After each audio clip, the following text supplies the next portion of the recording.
Same time best అని ఎందుకు అంటున్నామంటే ఎందుకు ఉపయోగపడద్దో తెలియనటువంటి ఒక నిర్మాణం. అంటే ఇప్పుడు ముఖ్యమంత్రి చంద్రబాబు నాయుడు ఋషికొండని తడవుగా 3-4 సార్లు చెక్ చేశారు. దాన్ని ఎందుకు ఉపయోగపడద్దో పరిశీలించమని అధికారులకు ఆదేశాలు ఇచ్చారు. ఇప్పటికి 2-3 సార్లు పవన్ కళ్యాణ్ దాన్ని చెక్ చేశారు.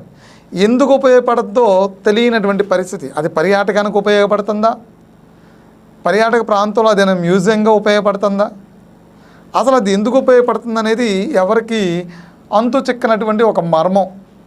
అదొక సస్పెన్స్ సినిమా.